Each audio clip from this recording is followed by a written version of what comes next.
Good morning, dear Dharma friends.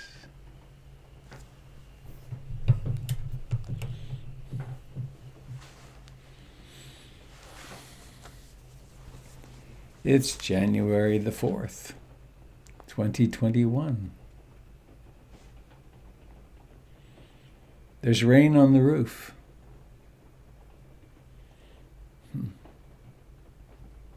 There's a little dog asleep in his spot over there. I hope you are well. I was virtuous this morning and did half an hour of yoga and exercises. The new commitment. On Google Calendar, you can put in goals now. So I get to cross off that I did my little bit of yoga and exercise, trying to keep my hip functional.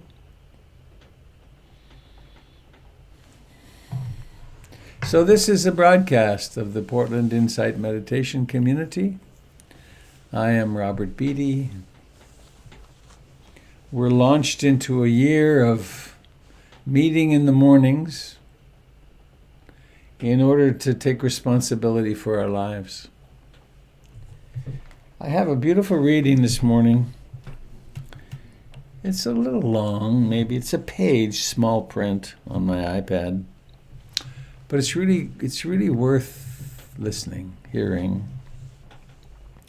I received it some years ago from Jewel Conover, who I haven't heard of since, I guess. She was part of the early years of my teaching, and I've been teaching in Portland since 1979. Same old thing. So she said this: Robert, long time. The recent present has been a series of tightly compacted opportunities for practice. And on every step of the way has been gratitude for the Buddhist teaching, for spiritual friends, and for the early teachings I learned first from you. There are no greater gifts, and I thank you.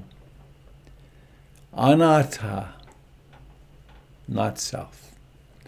In a nutshell, I had headaches on the left side of my head for a month that got worse each day, compounded by falling over, episodes of imbalance and dizziness. Looking at that pain, watching it change, the feeling of everything, and really understanding it was not me was lesson 1. Sound and humor. August 3rd. Lesson 2 was my hour session in the MRI machine, where the sounds became a symphony of silliness. Watching mind trying to piece together in this context and make sense of what I know about music and ambient sound. Deeply listening to external and internal, trying to create, quote, meaning. This weird experience culminated in my shaking with laughter as 2 tones of honking reminded me of Harpo Marx, which of course raveled into numerous reminiscences of the Marx Brothers. Anicca, August 9. Meeting with the neurosurgeon. Diagnosis of a brain tumor a little larger than a golf ball sitting on the cerebellum, on or in a cerebral sinus, and draped over the tentorium. Dr. Rohrer said, "You don't really have enough room for golf balls in your brain. This is a big one and needs to come out." My first thought was that this is really outside the flow of who I am used to calling my life. Sort of a how odd thought moved in and took residence. Second thought was how on earth I was going to soft pedal this with my daughter, who has been unable to discuss even advanced care directives with me. I never for a second felt any sort of sorrow for myself or any wonder at why. I did think, oh my God, the practice works. I felt compassion for the people around me who started treating me differently, and my explanations of why I was in this particular mental space didn't sound right even to me. I never doubted that my intensified attention was appropriate, but talking about it would not do. I never noticed this before, but talking about just staying in the present and attending to what's there is easily misunderstood as denial And that struck me as hilarious, which in turn made me look a little more crazy. So I just shut up. Dukkha, August 25. Craniotomy. Approached through right lower edge of skull behind right ear. That took about 6.5 hours. 12 hours in the ICU. I thought I knew what pain was. At some point, a nurse leaned over me, touched my arm, and just said, "Breathe slowly into the pain." And I awoke. Tears flowed in gratitude to her. I was in and out of consciousness, but each time I stayed awake a little longer and often remembered to be present and really look at the pain closely. It shifted and the intensity varied, it seemed, depending on the level of consciousness I was at and my ability to focus in a greater or lesser manner. It surely did not feel personal at all. My daughter had taped a picture of prayer flags that are in my yard to the edge of my bed table, so I saw those when I opened my eyes, a good remembrance. Friends showed up and reminded me that this too was impermanence. I have a reverse question mark shaped incision that starts an inch below my right ear, heads up and around the top of the ear. It's a jaw dropper as incisions go. I have no sensation on the right side of my scalp. My head feels like it's made of cardboard wrapped in plastic wrap and covered with multiple layers of duct tape and soundproof insulation. No hearing in my right ear. Halo traction during the surgery left me with 3 little tender spots of ongoing fire. Part of the mastoid bone was removed. The cerebral sinus the tumor had invaded was removed. My skull is held in place with titanium clamps. My eyes are extremely photosensitive and somehow tied into my balance. Bright lights and loud noises make me dizzy and tippy. My balance is poor and may not get better. The eye problems and numb skull and hearing may go away. Only time will tell. Final pathology report results received today indicate there was no malignancy. I will be monitored every 6 months by MRI and look forward to the Harpo reminiscences. When my daughter brought me home, she had this reflection to share with me. "Mom, 2 weeks ago when you told me you had a brain tumor, I went completely crazy thinking about life without you in it. And I stayed crazy worrying, waiting for you in surgery, waiting for you in recovery, waiting for you to be able to go home, and here we are, home." She held her hands apart, measuring, and asked, "What was that?" 2 weeks, it's gone. Where did it go? What was the point of the worry?" I reminded her that when she was very young and liked to think about infinity and how it made her feel giddy. I suggested that she try to look at that piece of now gone time in the same way she looked at infinity when she was too young to attach concepts to it. "Just look at it as a whole," I told her. "Try not to think about it too much and maybe something new will suggest itself to you." The rain this morning left a distinct promise of fall. A few pink baby roses remain in the backyard, and they shine when the sun comes out.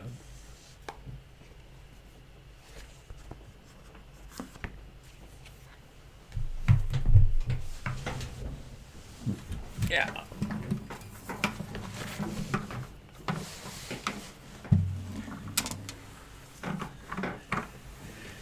In a world of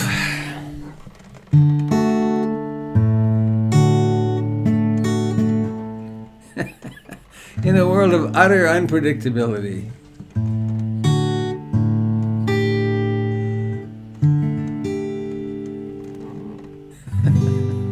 I'm laughing because I listened to about 25 minutes of a tape of a important political figure trying to convince someone to change an election.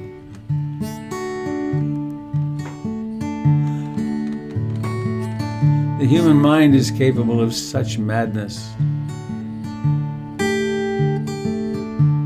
It's also capable of such love and compassion, such wisdom, ways of making brain surgery meaningful and extreme pain workable, turning pain into love and compassion. I take refuge in the Buddha, the one who shows me the way in this life. Namo Buddhaya, Namo Buddhaya, Namo Buddhaya.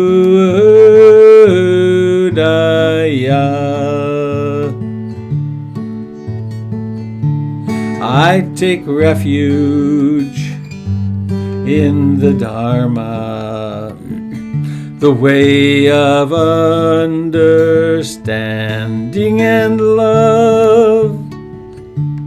Namo Dharmaya, Namo Dharmaya, Namo Dharmaya.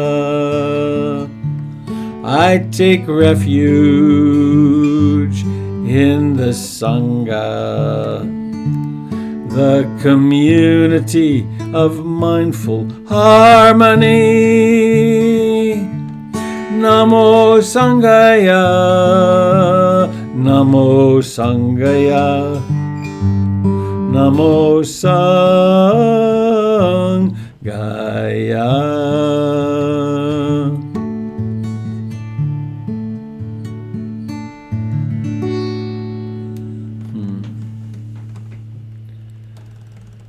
Whew.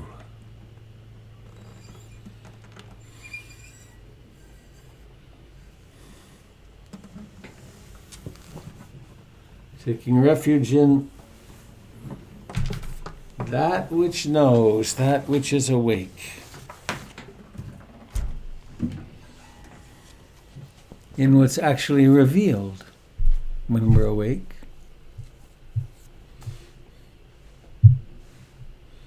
And in the community of practice, because we need each other.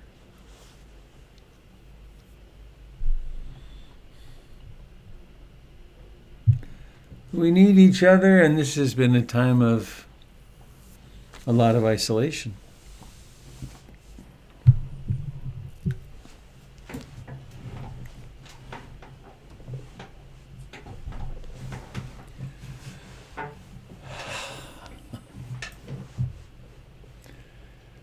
So please join me in sitting comfortably upright.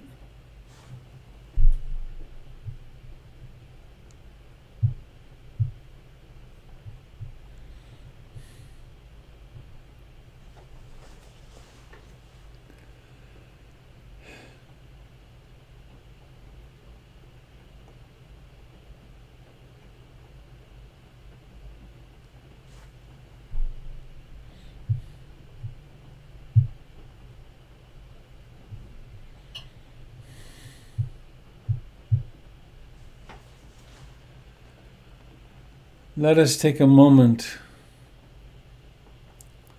or a few moments, maybe, to reflect on gratitude.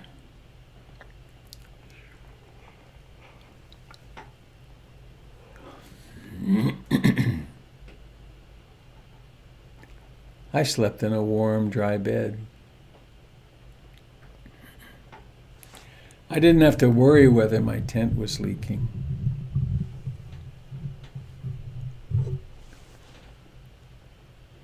I'm not a refugee on a boat on the Mediterranean, nor in a makeshift camp on Lesbos in Greece.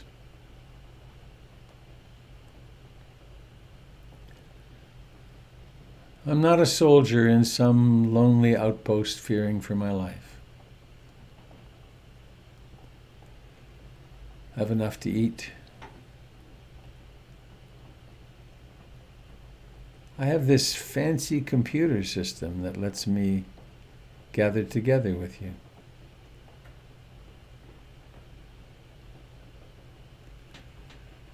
I had the incredible good fortune of encountering the Dharma in India back in '71. And then a, quote, chance meeting with Ruth Denison 50 years ago. almost.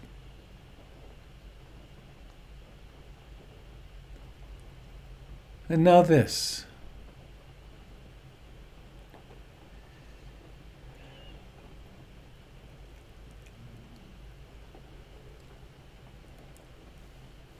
With this reminder of gratitude, let us affirm our intention. I aspire to approach my experience in the next hour or so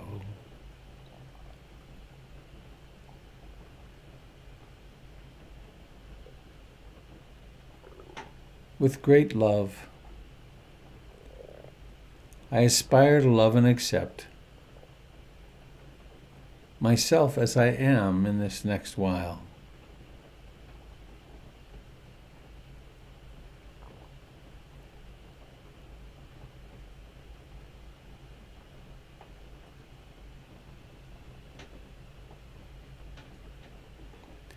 I may discover that there's pain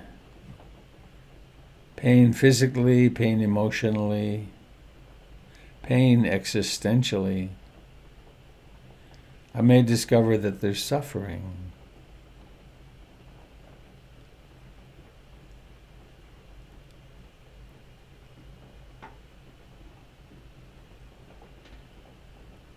I aspire to hold any pain and suffering that occurs in sweet compassion, to have a willingness to embrace it as part of life.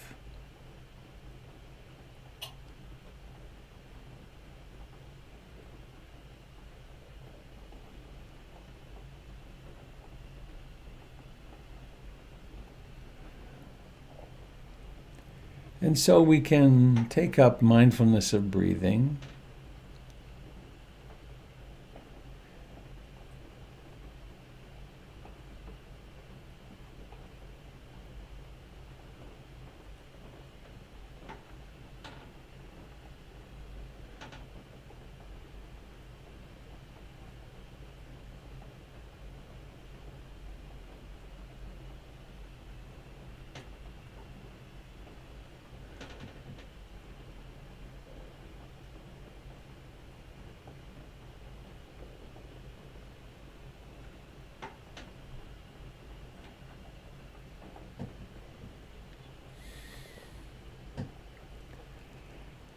Each breath arises out of nowhere.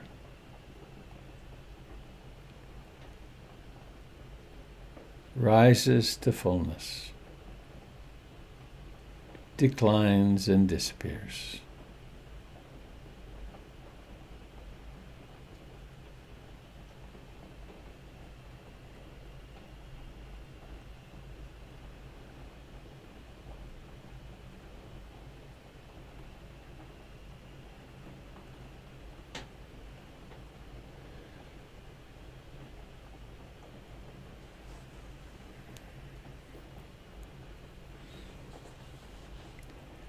You may well discover that the mind wanders, gets involved in the hindrances, gets caught up in emotions, stories, fantasies, memories, plans, worries.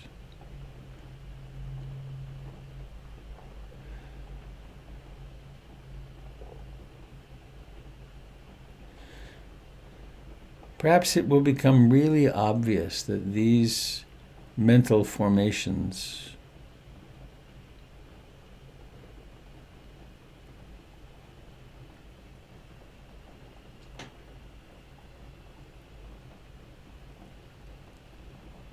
don't fight them, don't get attached to them. They're all part of a certain sort of dream. When you wake up to them, from them, simply come home to the reality of your body sitting here.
There is nothing to achieve. You're already there.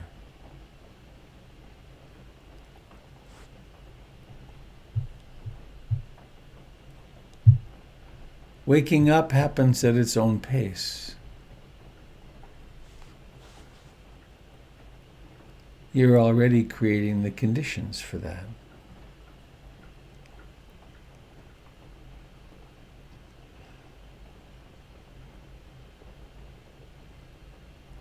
Be loving toward yourself. Be loving in ways you never dreamed possible. Be loving in ways the people around you simply didn't understand.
You are a living organism, inhabited by, co-arising with consciousness.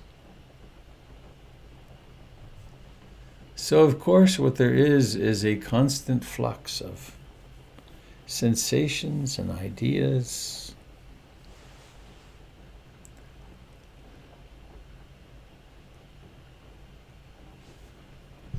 And in the midst of this wilderness of being, we stake out a direction, a course. I intend to stay with the sensations of breathing whenever I can, with no violence.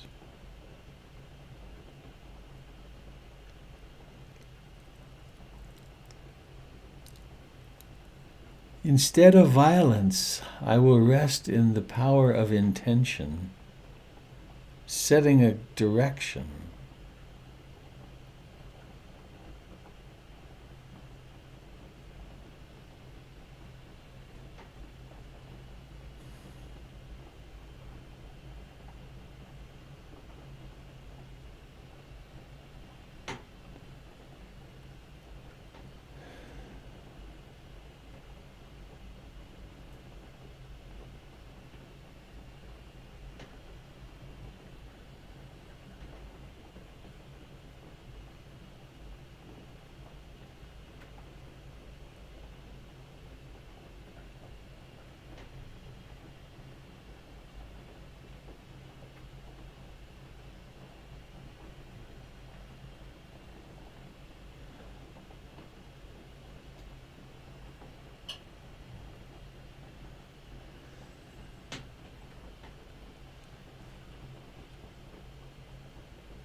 If the mind is restless or sleepy, filled with desire or aversion or doubt,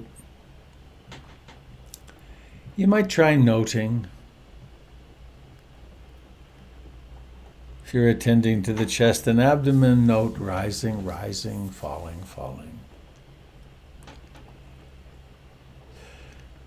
It's not that the noting replaces the bare attention to the sensations, but it does help sometimes to point one. And then when awareness awakens from a wandering mind, waking up, or awakening, and then returning.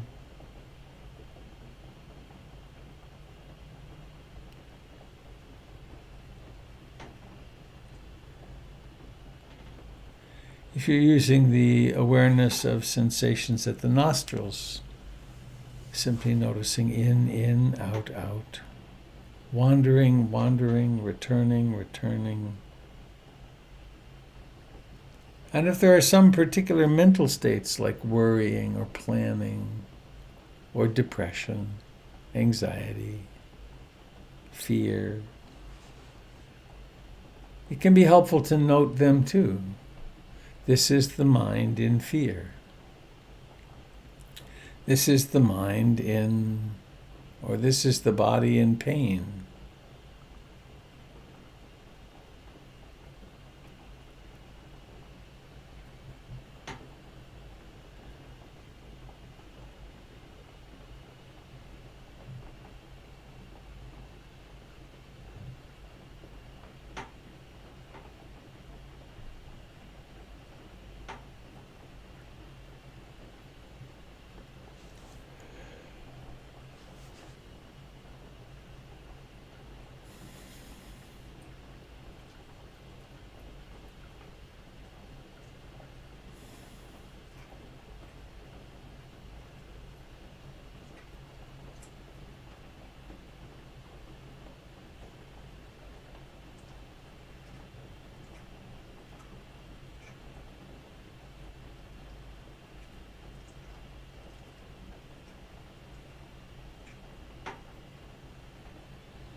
Each breath has a beginning. It has a rising to fullness.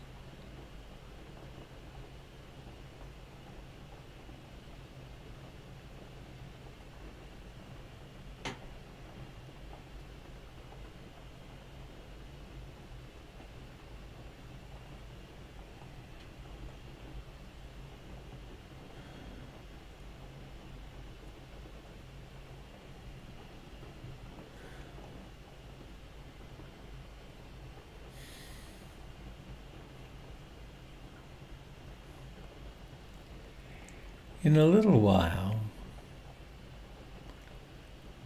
we will probably need our thoughts, our memories, our plans to guide us. But for a while more here, that's all irrelevant. Here we become a human being, just being here.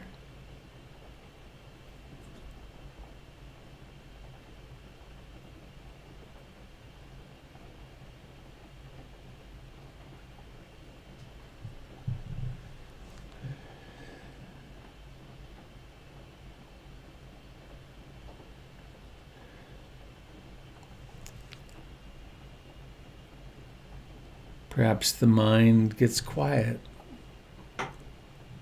Climb more fully into the breathing, more fully into samadhi, samatha. All disturbances will become less and less pronounced.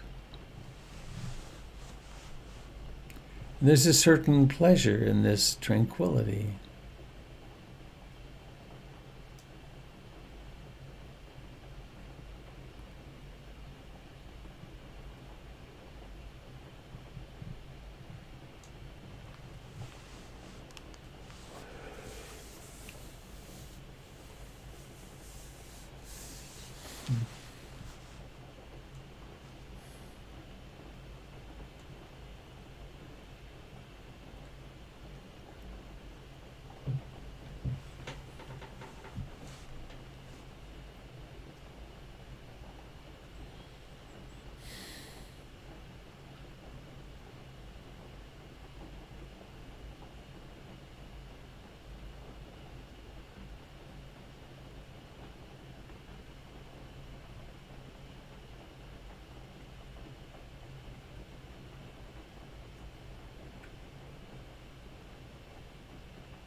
And please now add to your practice. Think of some way that you're suffering these days.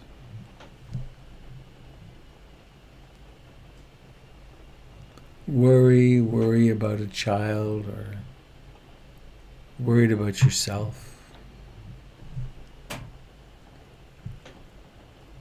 Maybe some illness, some disability. Maybe some loneliness, some confusion, some sense of overwhelm, some sense of hopelessness, despair.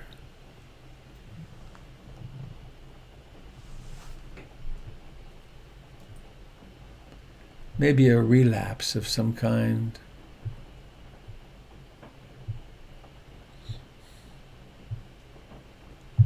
Whatever is to be done with this suffering,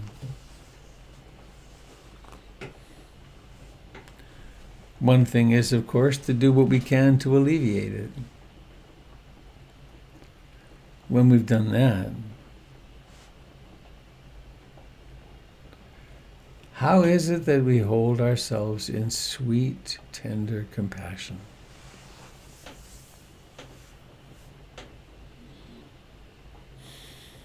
You could imagine that you are the Buddha, which of course you are, or Kuan Yin, which of course you are, really. Comfort yourself as a parent might, a really fine parent. You know, something like, I can see how much you're hurting and trying. Life really is difficult, isn't it? Here, let me share the burden with you, says the Buddha.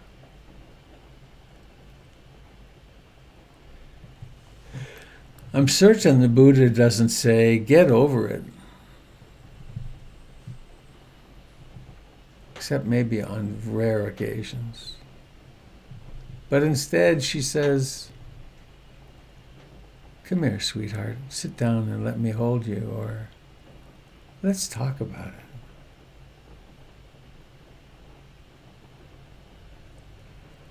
Let's just sit here and talk about the human condition together. And you might have your own ways of working with things like this. You might wrap yourself in golden or white light. You might dive more and more fully into the suffering. Really open up to it. And discover that it is not personal, that it's shared by tens of thousands or millions of other people on the planet today. Anything we're experiencing, there are many other people experiencing. Maybe you notice your breath relax a bit.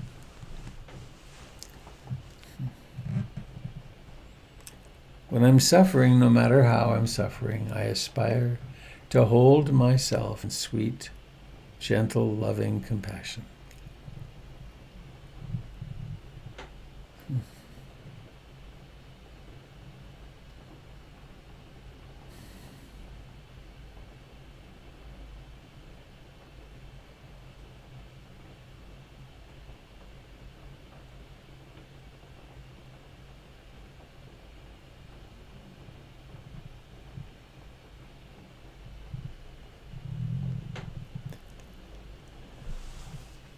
And we know that everyone in our little group is suffering in some mighty ways. Sickness, financial worries, fear about elections and politics, relationship difficulties, wanting to be in a relationship and not, and being in a relationship that's really hard.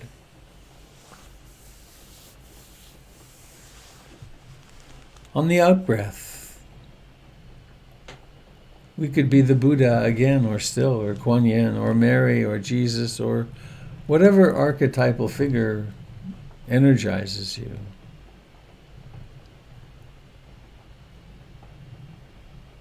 And imagine a compassionate response to the unspoken suffering of our friends here on Zoom. We don't need to go far.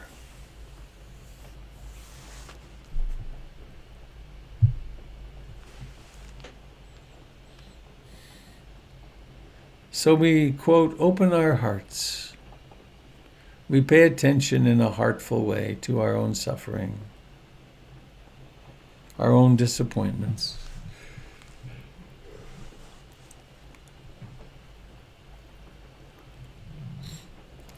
And on the out-breath, we offer the same to our friends here. And in fact, to all beings. Because everything that takes birth, every one that takes birth, has a similar issue.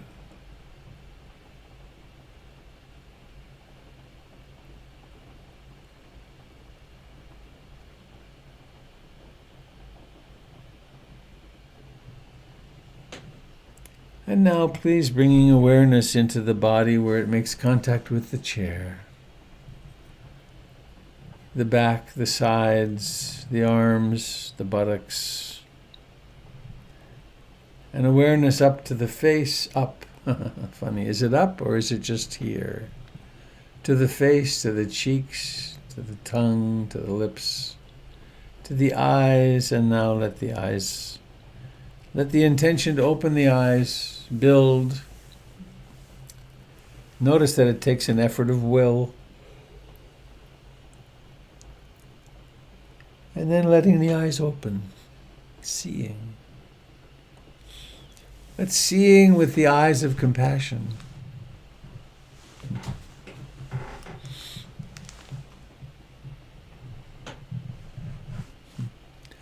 I just remembered a line from Mary Oliver's poem, Wild Geese.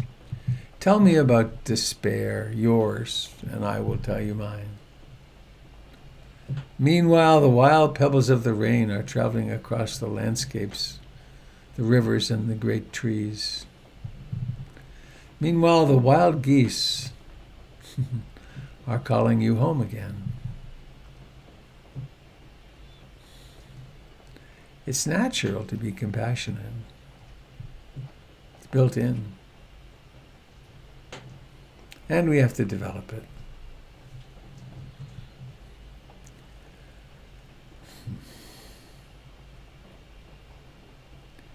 Somehow I'm succumbing to the spell of it being a new year, somehow. As though it were real. Anyway, on Sunday I spoke about the Four Noble Truths, the Four Ennobling Truths, and the essential strangeness of meditators, that we learn to stabilize the mind, to pay attention, and then we actually intentionally notice all the ways that we suffer. Completely opposite to what the culture recommends. That reminds me, I was a long time ago, 40 some years ago, I was on my way hitchhiking. I hitchhiked across Canada and then down the West Coast, and I was going to do a 2-month meditation retreat in Santa Cruz. And in San Francisco, I came across the Hare Krishnas in the Golden Gate Park. And they were singing and being joyful. And one of them said to me, "Oh man, you're going to go do that Buddhist retreat? They are such downers. They talk about death all the time. Stay with us and chant Hare Krishna." Anyway. So, it's worth knowing that one of the reasons we pay attention to our suffering is because then we can actually experience and figure out why we're suffering. And if we can figure out why we're suffering, then maybe we can discover we don't have to so much. And that's where the Eightfold Path comes in. Jim, are you doing Rumi's Guest House? Is that back online? So Jim will be teaching tonight.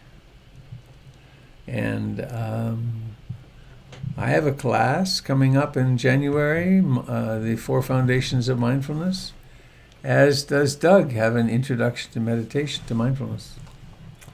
So I think that's all I want to do in announcements, and see what's going on with you. How are you? Really?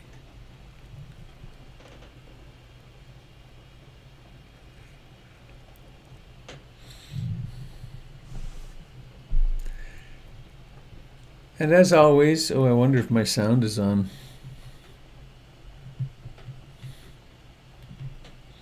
I think it is now. Maybe I'll pull the plug and see. If you wish to speak, please just unmute and speak. Can you hear me? I can hear you. All right. Thank you, Jim. Checking the sound. Very good. Good morning, everyone.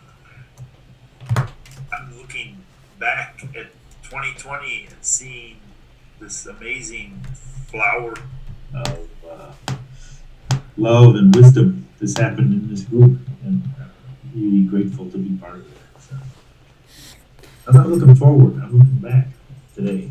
Thank you.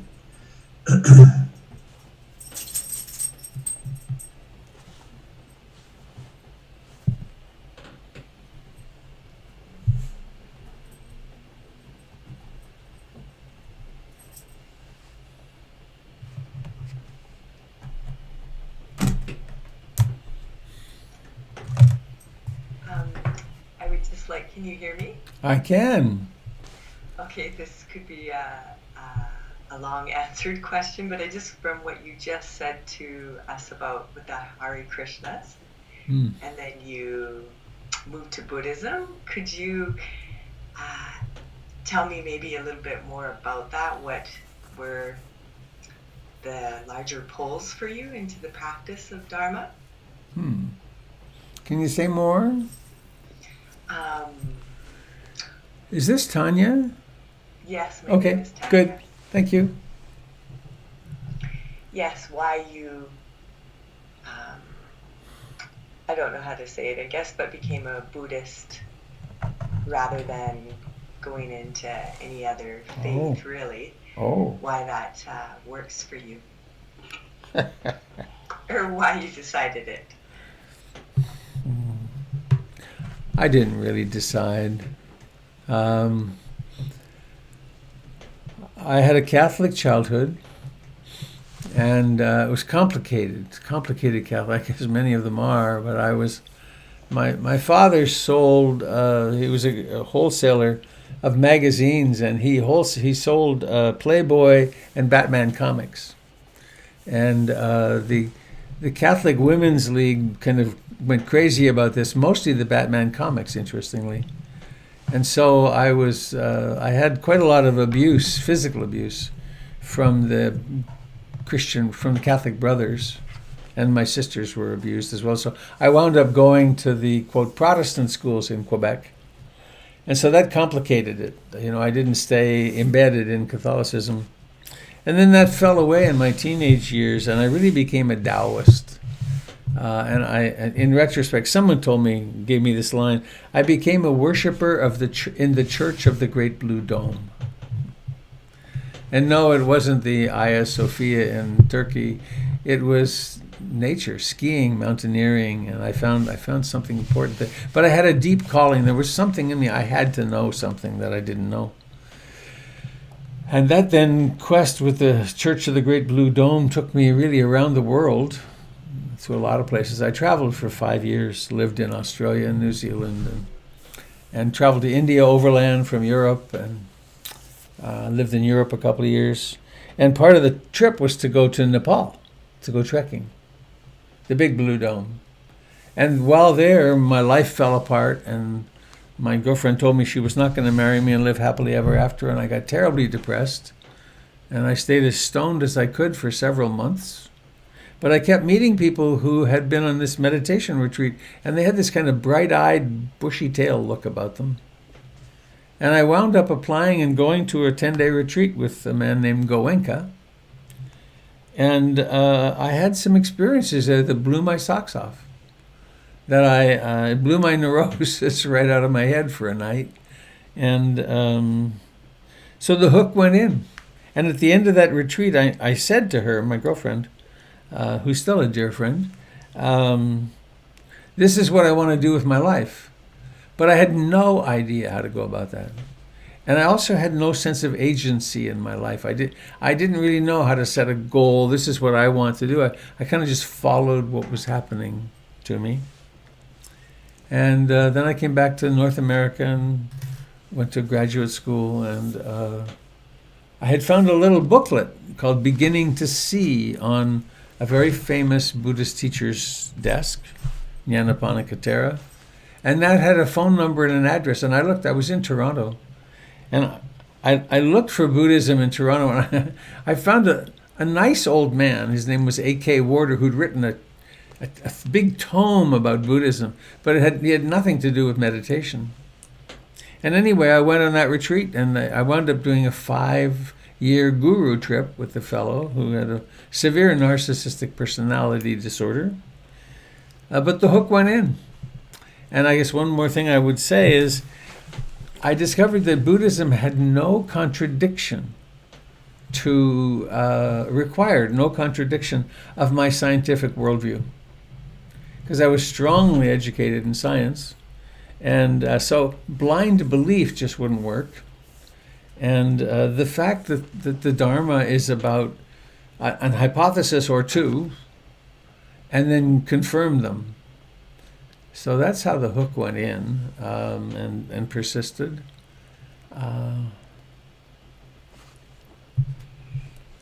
That answer your question? Yes, very much. Thank you for sharing that. I don't mind at all chanting with the Hare Krishnas and getting high, though. I really like that. I was initiated. I was married to a Sufi teacher for 17 years, the mother of my children.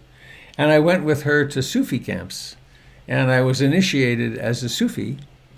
And I really, really enjoyed some of their practices. The zikr is an amazing practice where you actually do head movements and chant, and there's beautiful music. And the notion there is you chant the name of God until you transcend yourself. And of course it works too. But Satipatthana Vipassana, mindfulness really... Oh, and also, there's this other thread that happened in my life. I got interested in psychotherapy. And there's no contradiction between the Buddhist practice and psychotherapy. In fact, I'm somewhat of the jaded, not jaded, anyway, I'm somewhat of a fixed opinion that to practice psychotherapy and not have your clients or patients meditating is really not kind. I would say to people, I never see anybody for the last 10 or 15 years who doesn't meditate, but I would say, well, you can come and see me for several years and get some progress, maybe, or you can start meditating and see me for a year or two and really be on the way. It makes a big difference. Thanks, Tanya.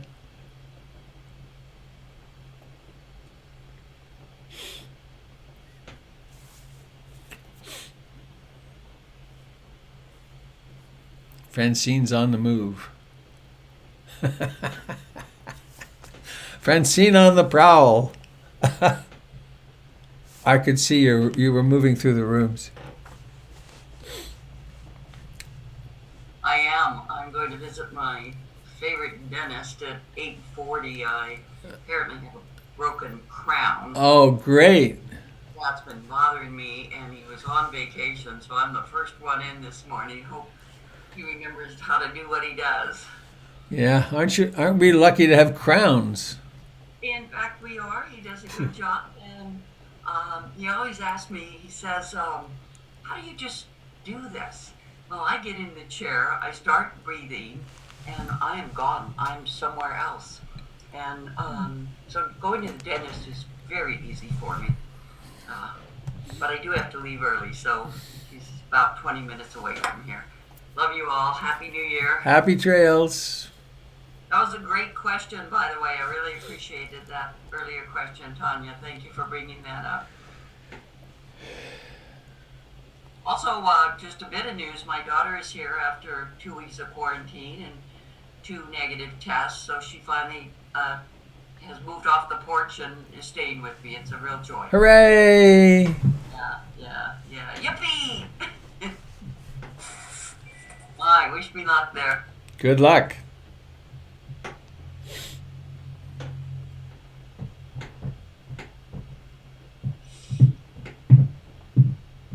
Robert, Hadley. I want to request that you post that page that you read on your blog. And I will put it on the blog today.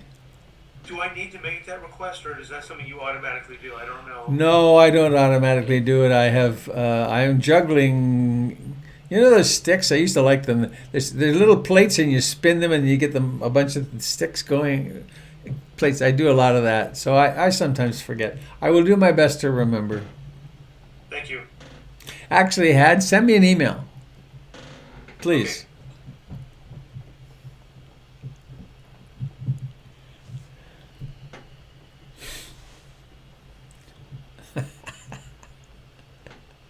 I'll just ask my secretary. Would you put that up, please? Yes, I will. Can I send you a text rather than an email? Yes, you may. Okay, thank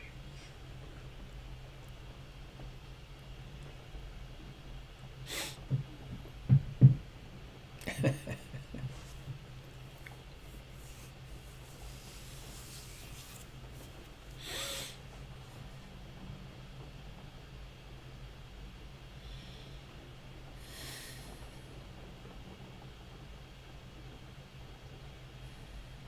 Good morning, Robert and Sangha. This is Davina. Hello, Davina. Good morning. Happy New Year. So I love this phrase that you say that goes, when I'm suffering, no matter how I'm suffering, I aspire to hold myself in sweet compassion. And I was thinking this morning about the relationship between those clauses. When I'm suffering, I aspire to hold myself. And I've been contemplating the fact that it's so much harder to hold myself in sweet compassion when I'm suffering. And I was wondering why that is. Why is it easy to hold myself in compassion when things are going swimmingly and everything's coming up roses? And why it's so hard. Why when we're suffering, it's so hard to hold ourselves in compassion. And I was wondering if you had any thoughts about that, given that you put those clauses together.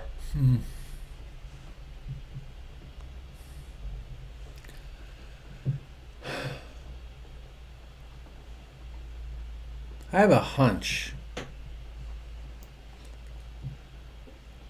Isn't it true that we'd rather look away? We'd really rather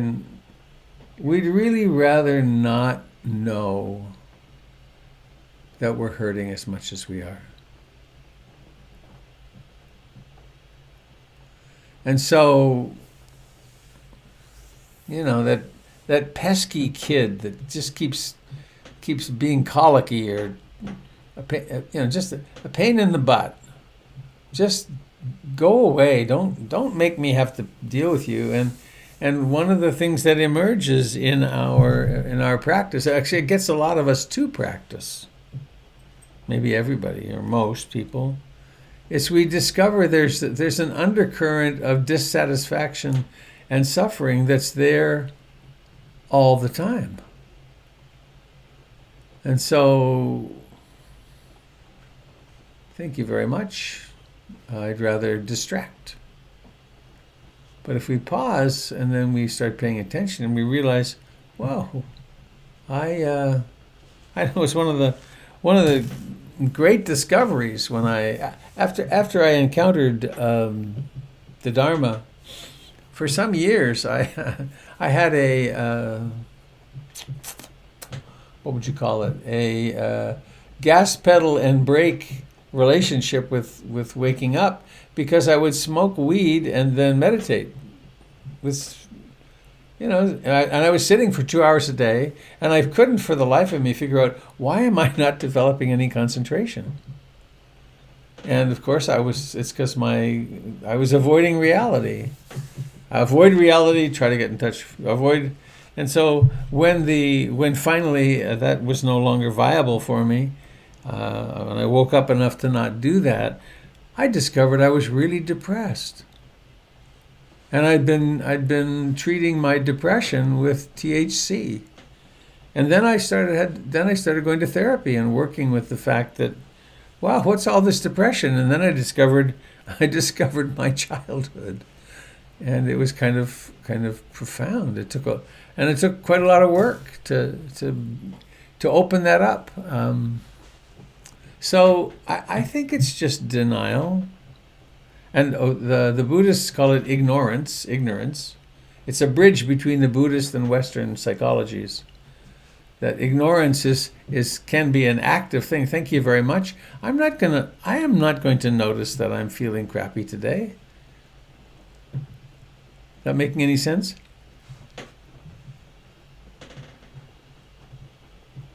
Sorry, yes.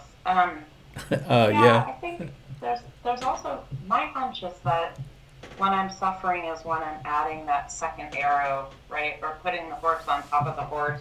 Yep. And making things harder. And so meditation seems to be a way of offering compassion as a way to take that horse off the horse and just ride the primary horse. Amen. I also want to give a shout out to whoever mentioned hula hooping a couple weeks ago. Inspired me to get a hula hoop, and it's been a great way to move in these winter months. So I don't know who that was, but if anybody remembers, put it in the chat for me. It was Valerie. Valerie. It was Valerie. Good job, David. Thank you. You're muted, Valerie.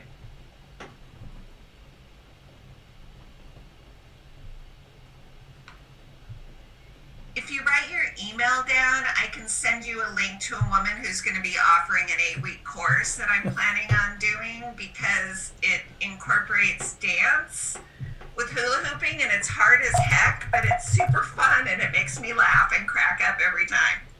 Oh my God, I totally want to do that. I will. Thank you. Yeah, you're welcome.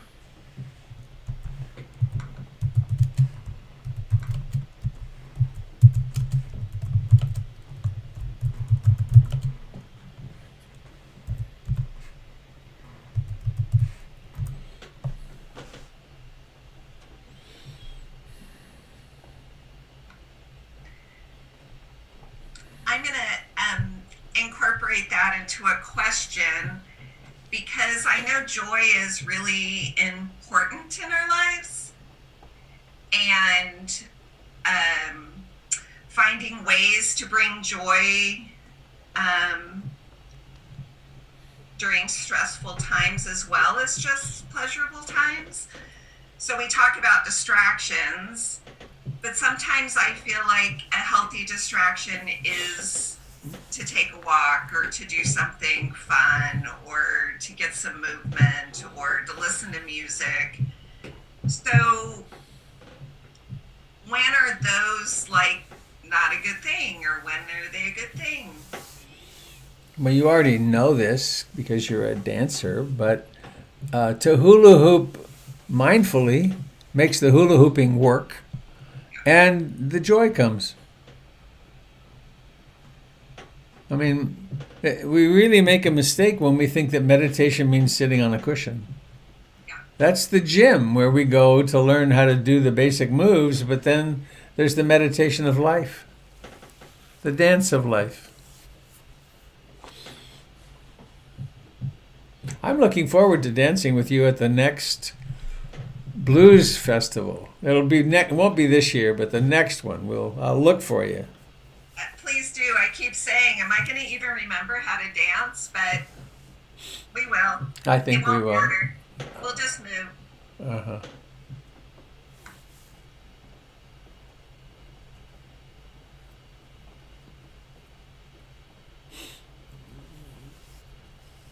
There's a place on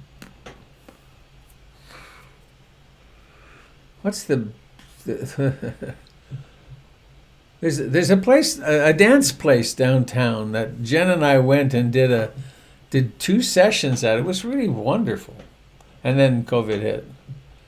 It was fun.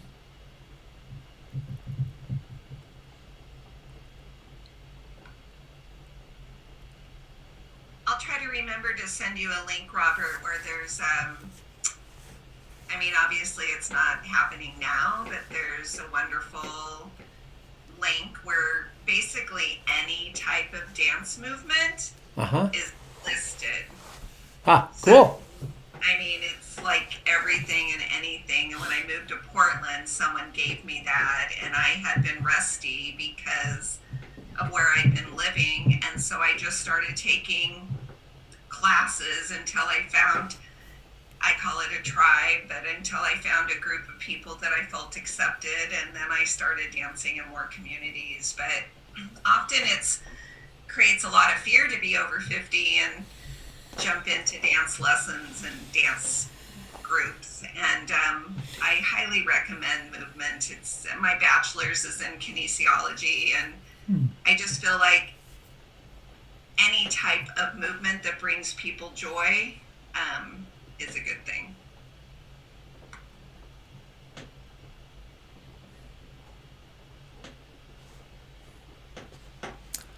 Well, anybody else sitting with something you'd like to share, please?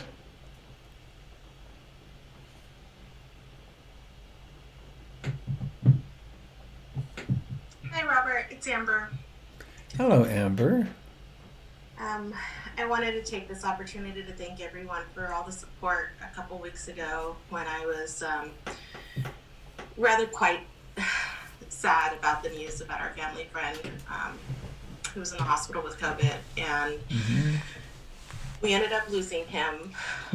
But I have been in a very different space of acceptance and just finding the joy in the memories the family's doing really well, all things considered.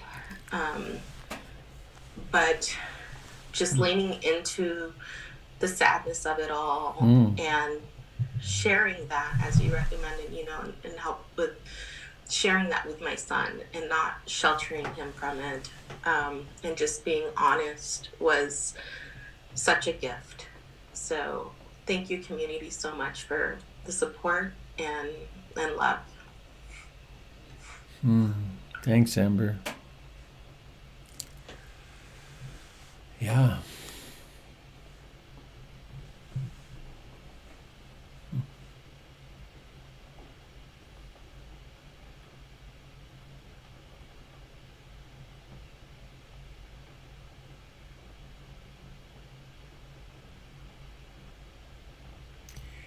Hearing you share that loved one passed away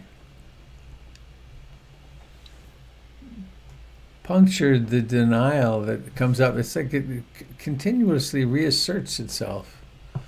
I look at that number, 350,000, and poof. And then I hear what you just shared, and it's like it somehow makes it more real. It's like, good grief, this is real. It's very grounding. Very grounding. Very heart-opening, actually.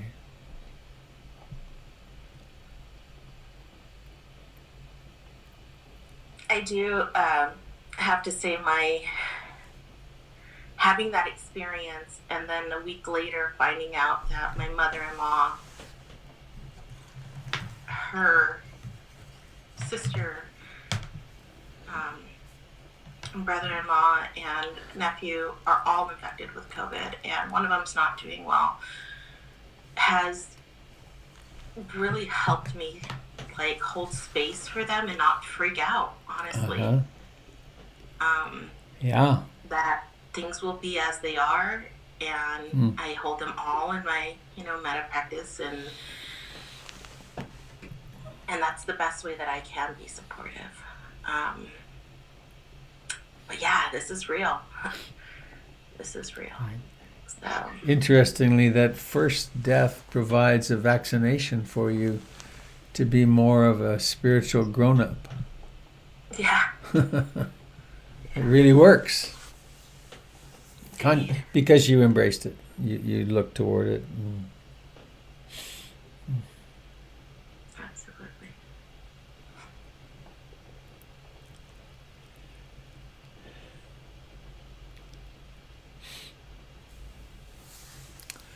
Well, I think we have time for one more person, if there is someone who'd like to share something.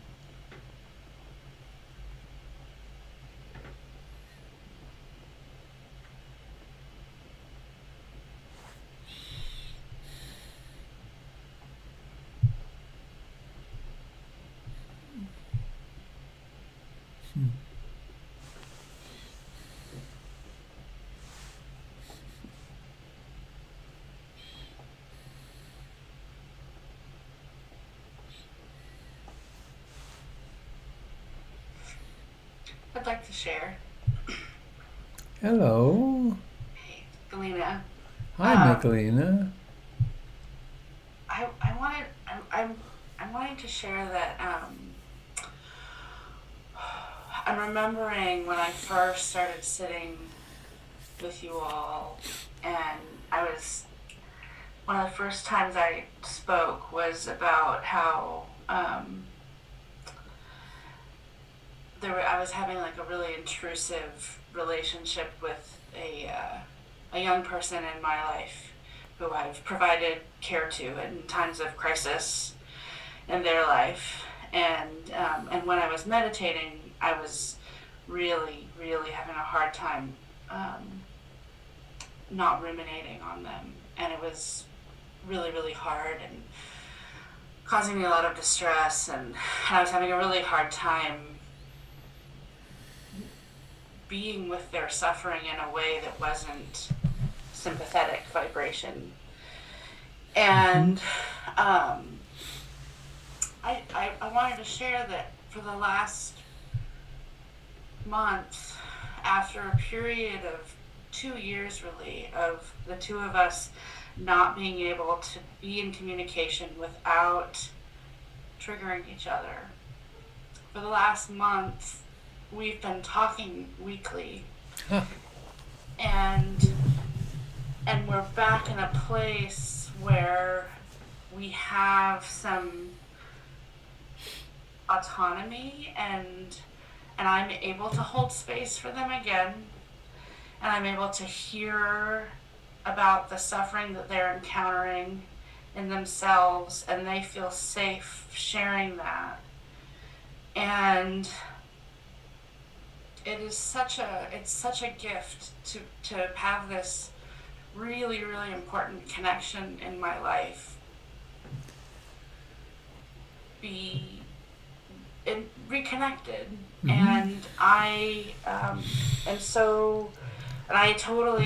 attribute it so much to meditation practice and to the wisdom and guidance of you, Robert, and other teachers I've sat with, and also everybody here in the Sangha that I'm learning from every single day through all of your questions and reflections and insights, and I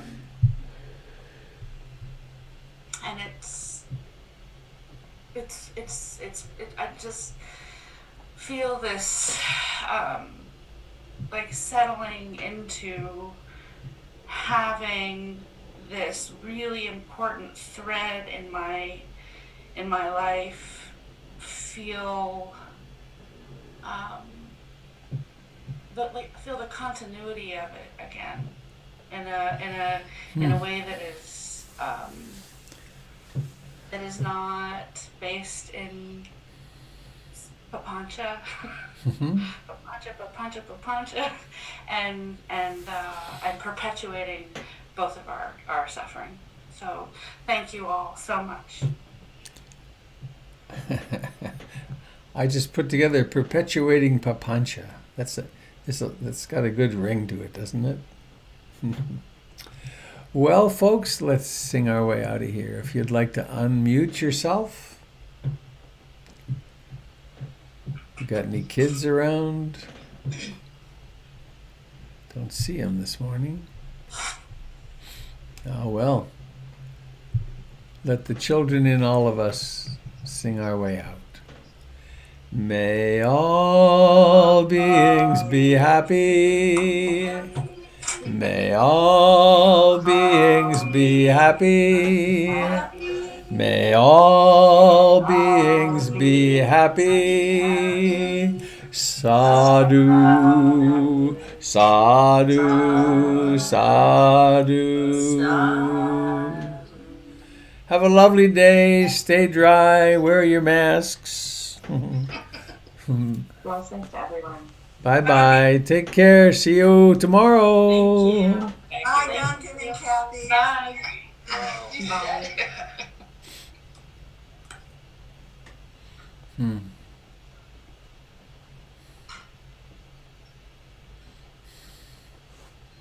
Goodbye, lovely people. Have a good day. Bye.